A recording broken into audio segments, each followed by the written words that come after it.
Hey guys, welcome back. Today I want to talk about one of the most underappreciated pieces of lore that's actually one of my favourites, the Prometheans. Now, many gloss over them because they're not exactly the most fun gameplay-wise, and, well, yeah, they're not exactly fun to fight, but their lore is fucking cool. So today we are going to look at their lore along with their relation to the Flood. Now, reminder real quick that a lot of the info in this video will be coming from the Forerunner trilogy, which you can get one of for free as an audiobook if you sign up for an Audible free trial using the link on screen and at the top of the description. It massively helps me out, and you also get a free Halo audiobook that you can keep even if you cancel your trial. Anyways, where does the name Promethean actually come from? So originally, it was a group of the most elite, respected warrior servants within the Forerunner civilization, the Navy SEALs, or SAS of the Ecumene, if you will. They were active during the Forerunner-Human War and also the Forerunner Flood War, and were led by the one, the only, the Ur-Didact.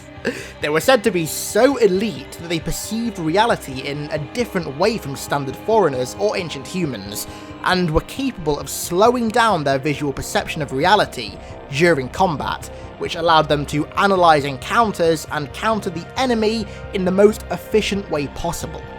They are also responsible for the creation of the Cryptums, but that's not relevant today. Now, before we look at the elite Promethean knights, we need to first look at an earlier, more basic wave of Promethean soldiers, known as Armatures. During the Forerunner-Human War, which was the war prior to the Forerunner Flood War, the Didact commissioned the creation of bipedal combat forms, noted to be especially efficient at raiding ancient human ships to fight alongside him in the ongoing war against the humans. Seemingly the only type of these Armatures that we have information on are the Promethean soldiers, but we can confirm that there were definitely more than just soldiers, so maybe in the future we'll get some more information on them. Hell, maybe in Halo 6 we'll even fight some new forms of them. These machines are solely operated by AIs, and weren't as intelligent, nor deadly, as the Knights to come. In hindsight, these things make the Knights look like Promethean 2.0, an upgraded example of the Prometheans' true potential. Due to them being AIs controlling a metal body, not an independent organism, they were susceptible to the Logic Plague, and it's hypothesized that many of them were ultimately infected by it during the Forerunner Flood War. Now, that right there is something that I want to see in a game, Flood-converted Prometheans. That would be pretty fucking badass. Towards the end of the Forerunner-Human War, the Didact had been exiled for his acts of treason against and also refusal to comply with the Forerunner Ecumene Council, and during his exile, the Flood made their return, so it's safe to say the Forerunners chose the absolute wrong time to exile their most elite veteran warrior.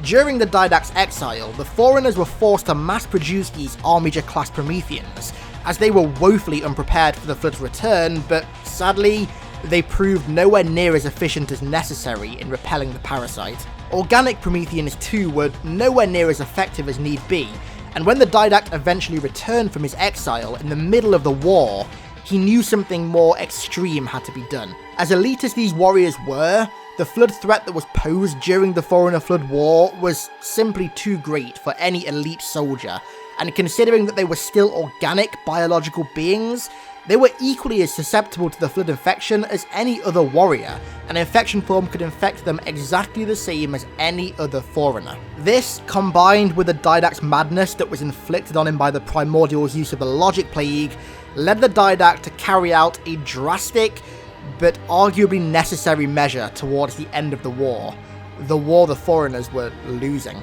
He planned to use the Composer on the entire Promethean race in order to gather their essence, their soul, and almost convert them from being organic to mechanical beings, devoid of a nervous system which would make them almost immune to Flood infection. The entities that were previously Prometheans became the Promethean Knights, and the AI of each Knight was comprised of this essence, everything that made them, them.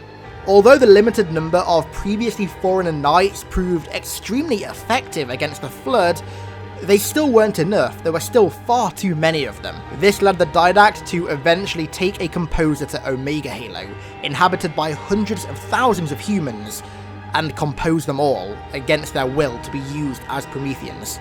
This was an act motivated by survival instinct and also his rage at their ancestors for the damage they caused the Ecumene. This arguably necessary atrocity was seen as a violation of the mantle by the Librarian, of whom loved humanity and saw them as the future of the galaxy over the Foreigners, and so toward the end of the war, she locked him in his cryptum and sealed him away within the Shield World Requiem, safe from the activation of the Halo Array and also hopefully the Flood. She also took command of the Prometheans on Requiem, ordering them to defend the cryptum and stop anybody from awakening the Didact. For the record, this is why at the start of Halo 4, the Prometheans are blue and not orange. They're still under the Librarian's defensive orders. So that's a nice little summary of the detailed history of the Prometheans.